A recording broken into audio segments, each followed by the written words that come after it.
Hola, mi nombre es Jennifer Toledo y junto con la compañera Jennifer García vamos a hablar sobre la arquitectura del PC. Para ello necesitamos hablar sobre el hardware y el software. El hardware hace referencia a todos los componentes materiales y físicos de un dispositivo, es decir, aquellos que podemos ver, que podemos tocar, como por ejemplo el monitor, el teclado, el mouse, ¿sí? Que son algunos ejemplos entonces de hardware. El término hardware tiene origen etimológico en el inglés, donde hard significa duro y ware significa cosas. Por lo tanto, podemos definir al hardware como las partes duras de una computadora. Esta se distingue en dos tipos: en interno, que se encuentran dentro de la torre del ordenador. Entre ellos tenemos, por ejemplo, los cables, los circuitos, la unidad central de procesamiento, los dispositivos de almacenamiento. Después tenemos los periféricos, que están situados en el exterior de la torre del ordenador. Entre ellos tenemos los periféricos de entrada, que dan información al sistema, como el mouse y el teclado, y también tenemos los periféricos de salida, que son la impresora, ¿tá? O el monitor. Otro también es el periférico de entrada y salida, que realiza las dos funciones, ¿verdad? Que son los USB, ¿tá? Entre todos los componentes, el hardware se divide en básico, para referirse a aquellos dispositivos que son imprescindibles para el funcionamiento del equipo, como la placa base, el teclado, la CPU, la memoria RAM o el monitor. Y en complementario es aquel que desarrolla funciones adicionales concretas, como el caso de la impresora o de los pendrives. Ahora vamos a definir lo que es el software. El software, por lo contrario, entonces, es la parte digital del ordenador, es decir, el conjunto de instrucciones, programas y reglas informáticas que el equipo requiere para funcionar. No tiene por consiguiente una existencia física, sino que es intangible e inmaterial, como los programas para el procesamiento de textos o el sistema operativo. Este término fue acuñado por el matemático John Wilder Tukey en 1958 para referirse a los programas que hacían trabajar a las calculadoras electrónicas. El software se clasifica en software de sistema, de aplicación y de programación. El software de sistema es el conjunto de programas que permiten al usuario comunicarse con el sistema en sí. Son los sistemas operativos, los controladores de dispositivos y los programas utilitarios para el mantenimiento de la computadora. El software de aplicación son programas diseñados para que el usuario desarrolle una tarea específica, como por ejemplo escribir. Los procesadores de textos, las hojas de cálculo, el antivirus o el reproductor de películas son algunos ejemplos de estos. Software de programación. Son herramientas empleadas por el informático para escribir nuevos programas gracias a un lenguaje específico. Como nombre, nosotros hablamos de los sistemas operativos, ¿no? Por lo tanto, vamos a definir qué es el sistema operativo. El sistema operativo es el software que coordina y dirige todos los servicios y aplicaciones que utiliza el usuario en una computadora. Por eso es el más importante y fundamental. Se trata de programas que permiten y regulan los aspectos más básicos del sistema. Los más utilizados son Windows, Linux, el OS2 y el DOS. Los sistemas operativos, también llamados núcleos o kernels, suelen ejecutarse de manera privilegiada respecto al resto del software. sin permitir que un programa cualquiera realice cambios de importancia sobre él, que pueden comprometer su funcionamiento. El sistema operativo es el protocolo básico de operatividad del computador. Coordina todas las demás funciones de comunicaciones, de procesamiento, de interfaz con el usuario. Los sistemas operativos consisten en interfaces gráficas, entornos de escritorio o gestores de ventanas, que brindan al usuario una representación gráfica de los procesos en marcha. También puede ser una línea de comandos, es decir, un conjunto de instrucciones ordenados según su prioridad y que funcione en base a órdenes introducidas por el usuario. Las primeras versiones de computadoras no tenían el sistema operativo. En la década de los 60 los ordenadores usaban procesamientos por lotes y fue durante estos años cuando comenzaron a desarrollarse lo que hoy conocemos como sistemas operativos. Si bien a partir de los 80 ya habían comenzado a surgir algunos conocidos, a partir de los 90 estos programas comenzaron a ser más flexibles y fuertes. Uno de los grandes hitos fue el lanzamiento de Windows 95. Bueno, ¿para qué sirve un sistema operativo? Los sistemas operativos permiten que otros programas puedan utilizarlos de apoyo para poder funcionar. Por eso, a partir del sistema utilizado, pueden ser instalados ciertos programas y otros no. Son parte esencial del funcionamiento de los sistemas informáticos y la pieza de software central en la cadena de procesos, ya que establecen las condiciones mínimas para que todo funcione: la administración de los recursos, el método de comunicación con el usuario y con otros sistemas, las aplicaciones adicionales. Bueno, ¿cómo se compone un sistema operativo? El sistema operativo posee tres componentes esenciales o paquetes de software que permiten la interacción con el hardware. Estos son los sistemas de archivos, que es el registro de archivos donde adquieren una estructura arbórea. La interpretación de comandos se logra con aquellos componentes que permiten la interpretación de los comandos, que tienen como función comunicar las órdenes dadas por el usuario en un lenguaje que el hardware puede interpretar, sin que aquel de las órdenes conozca dicho lenguaje. Núcleo permite el funcionamiento en cuestiones básicas, como la comunicación, entrada y salida de datos, gestión de procesos y la memoria, entre otros. Bueno, el sistema operativo también cumple varias funciones. Algunas de ellas, por ejemplo, son gestionar la memoria de acceso aleatorio y ejecutar las aplicaciones designando los recursos necesarios. Administrar la CPU gracias a un algoritmo de programación. Direccionar las entradas y salidas de datos a través de drivers por medio de los periféricos de entrada o salida. Administrar la información para el buen funcionamiento de la PC. Dirigir las autorizaciones de uso para los usuarios y administrar los archivos. El sistema operativo también comprende algunas características.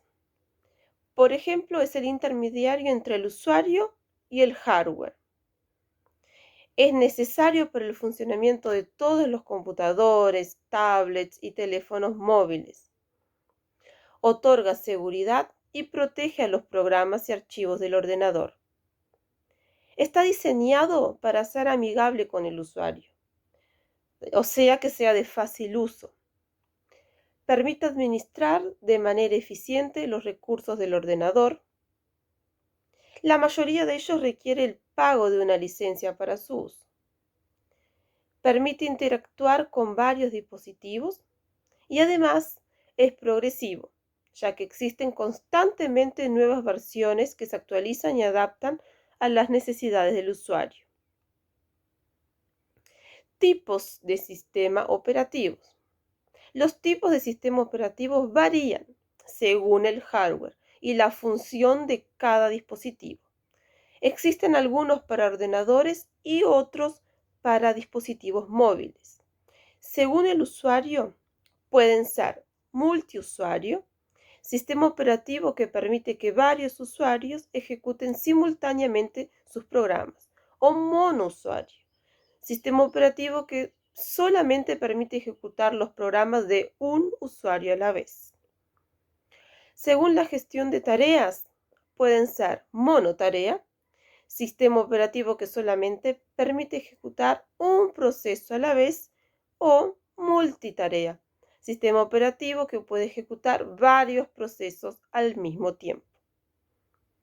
Según la gestión de recursos, pueden ser centralizado, sistema operativo que solo permite utilizar los recursos de un solo ordenador, o distribuido, sistema operativo que permite ejecutar los procesos de más de un ordenador al mismo tiempo.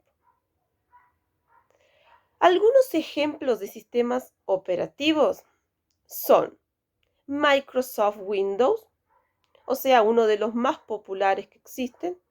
Inicialmente se trató de un conjunto de distribuciones o entornos operativos gráficos cuyo rol era brindar a otros sistemas operativos más antiguos, como el MS-DOS, una representación visual de soporte y de otras herramientas de software. Se publicó por primera vez en 1985 y desde entonces se ha actualizado a nuevas versiones. El MS-DOS se trata del sistema operativo de disco de Microsoft, siglas en inglés Microsoft Disk Operating System, uno de los sistemas operativos más comunes para computadoras personales IBM durante la década del 80, 1980 para ser más específicos, y mediado del 90. Contaba con una serie de comandos internos y externos mostrados en una pantalla oscura de manera secuencial. Otro ejemplo es el Unix. Este sistema operativo fue desarrollado en 1969 para ser portable, multitarea y multiuso. Se trata realmente de una familia entera de SOs similares, algunas de cuyas distribuciones se han ofrecido comercialmente y otras en formato libre, siempre a partir del núcleo llamado Linux. Mac OS es el sistema operativo de los computadores Macintosh de Apple, también conocido como OS X o Mac OS X, basado en Unix y desarrollado y vendido en computadores Apple desde 2002. Se trata de la competencia más acérrima del popular Windows. Ubuntu. Este sistema operativo es libre y de código abierto, o sea, todo el mundo puede modificarlo sin violar derechos autorales.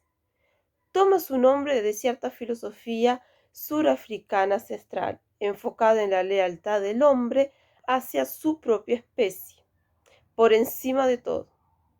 Basado en GNU Linux, Ubuntu se orienta hacia la facilidad de uso y la libertad total. La empresa británica que lo distribuye, Canonical, subsiste brindando servicio técnico. Por último tenemos el Android. Este sistema operativo es basado en el núcleo Linux, opera en teléfonos celulares y tablets y otros artefactos dotados de pantalla táctil. Fue desarrollado por Android Inc. y comprado posteriormente por Google, gracias a lo cual es tan popular que las ventas de sistemas operativos Android superan a las de iOS para teléfonos celulares Macintosh y a las de Windows Phone para teléfonos celulares Microsoft. Hola, mi nombre es Daniela García. En esta oportunidad estaremos trabajando sobre hardware y software. El hardware hace referencia a todos los componentes que son materiales y físicos de un dispositivo, es decir, aquellos que se pueden ver o tocar. Un ejemplo de esto sería el monitor, el mouse, la CPU. Esos son algunos ejemplos de aquellas partes que en su conjunto forman el hardware. Ese término tiene su origen etimológico en el inglés, donde hard significa duro y ware significa cosas, por lo que se podría definir incluso como las partes duras de una computadora. Bueno, ahora vamos a hablar sobre las partes del hardware. Por ejemplo, la placa base o madre, que cumple la función de ejecutar, enlazar todas y cada una de las partes del hardware. Además, puede tener una función de realizar actividades básicas de otros elementos, como por ejemplo gráficas básicas. La memoria RAM es la encargada de almacenar temporalmente la tarea sobre la cual trabajamos. Después están las unidades de almacenamiento masivo, que también se conoce como disco duro, que es la unidad que guarda toda la información del dispositivo. Las tarjetas gráficas en los últimos años se han extendido su uso en todos los dispositivos orientados a uso de videojuegos o trabajos audiovisuales, ¿no? Por ejemplo, videos, audio. Bueno, y ahora hablaremos del bit a nivel del hardware, ¿no? El término bit hace referencia al dígito binario. Es la unidad básica y mínima que puede transmitirse a una computadora y representa la presencia o ausencia de un impulso electrónico. 8 bits contiguos determinan un byte, que es la unidad fundamental de datos de las computadoras. Funciona de la siguiente forma. El circuito electrónico de las computadoras detecta diferencia entre los estados, corriente alta y corriente baja, y representa esos dos estados como uno de dos números, 1 o 0. Estas unidades de información básicas quieren decir sí, no, alta, baja. 1, 0, ambos 0. Si usamos 2 bits, tenemos 4 combinaciones posibles. 0, 0, los dos están apagados. El 0, el 1, el primero de derecha a izquierda está encendido y el segundo apagado. 1, 0, el primero de derecha a izquierda está apagado y el segundo encendido. O también puede ser 1, 1, que quiere decir los dos están encendidos. Bueno, hoy hablaba de la arquitectura, ¿no? De las computadoras. Pero no podemos hablar de arquitectura sin mencionar a John von Neumann, que fue un matemático húngaro famoso por dos cosas. La primera, por haber trabajado en el proyecto Manhattan, donde se desarrolló la bomba atómica en los Estados Unidos, que se lanzó contra Japón a finales de la Segunda Guerra Mundial. Y la segunda es otro de los motivos que lo hacen muy conocido, es porque él desarrolló la arquitectura base que hoy en día utilizan nuestras computadoras. Todos ellos tienen componentes en común. Por ejemplo, la unidad de control, que es la encargada de etapas de captación y de codificación del ciclo de instrucción. La unidad lógico-aritmética, o ALU, que es la encargada de realizar operaciones matemáticas y de lógica que requieren los programas. La memoria, en la que se almacena el programa, la cual conocemos como memoria RAM, como la habíamos hablado hoy. El dispositivo de entrada, desde el que nos comunicamos con el ordenador. Y después, por otro lado, el dispositivo de salida desde el que el ordenador se comunica con nosotros. Para comprender mejor esta explicación podemos visualizar el video que se encuentra en YouTube, que lo dejamos adjunto a nuestros materiales. Pero existe otro tipo de arquitectura como la arquitectura Harvard, en que la memoria RAM se encuentra dividida en dos pozos distintos. En uno de ellos se almacenan las instrucciones del programa y en la otra memoria, los datos, teniendo buses separados tanto para el direccionamiento de la memoria como para las instrucciones.